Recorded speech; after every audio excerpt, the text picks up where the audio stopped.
ಯಾಕಂತ ಯಾರ ಕಣ್ಣಲ್ಲ ಇಚ್ಚಕರ ನೋಡ್ತಾನೆ. ಇಲ್ಲಿ ಯಾರ ಕಣ್ಣಂಗೆ ಯಾಕತ್ತಪ್ಪ? ಓಹೋ, ಇವನು ಯಾರು? ಇವನ ಮಗವನ್ನು ನೋಡಿದರೆ ಬಹಳ ಲಕ್ಷಣ ಕಾಣುತ್ತಿದೆ. ಇವನು ಯಾವುದೋ ದೇಶದ ರಾಜನಂತೆ ಕಂಡಂತೆ ಕಾಣುತ್ತಾನೆ. ಇವನು ಯಾರು? ಇವನು ಎಲ್ಲಿಯವನೆಂದು ಕೇಳುತ್ತೇನೆ.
ನಿಮ್ಮ ದೇಶ ಯಾವುದು? ನಿಮ್ಮ ಮತದ ವಿವರವನ್ನು ಹೇಳಿವರಾ?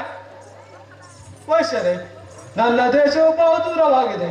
ನನ್ನ ಮತದ ವಿವರವನ್ನು ಹೇಳುವುದಾದರೆ ನಾನು ಕ್ಷತ್ರಿಯರ ಮನೆಯಲ್ಲೇ ಹುಟ್ಟಿದವನು, ಕ್ಷತ್ರಿಯರ ಜಾತಿಯಲ್ಲ ಬೆಳೆದವನು.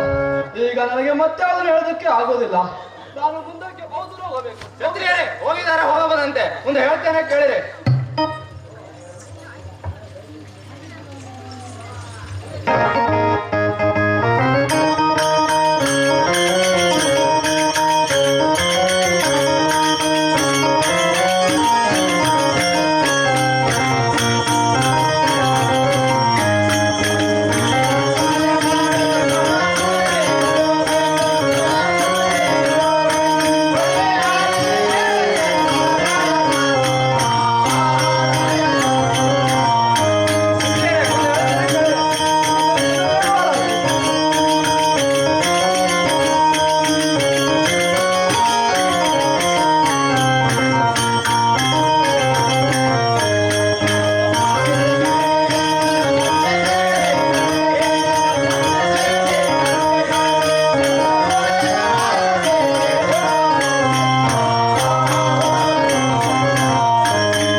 ಸ್ನಾನಕ್ಕೆ ನೀರು ಕೂಡ ಕಾಯಿಸಿದ್ದೇನೆ.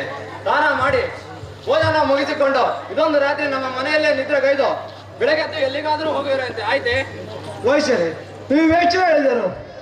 ಈ ದಿನ ರಾತ್ರಿ ಇಲ್ಲೇ ನಿದ್ದೆಗೈದು ಮುಂದಕ್ಕೆ ಹೋಗುತ್ತೇನೆ.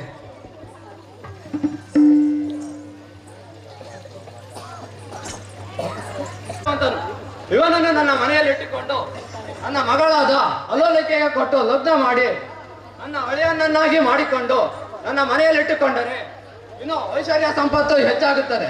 ಇವನನ್ನು ಮಾತ್ರ ಬಿಡೋದಿಲ್ಲ. ಭಗವತ್ರೆ, ಅದೇನಾರಾಗಲಿ ಇವನು ಮಾತ್ರ ನಾನು ಹಳಿಯನ್ನು ಮಾಡ್ಕಿದ್ದೇನೆ.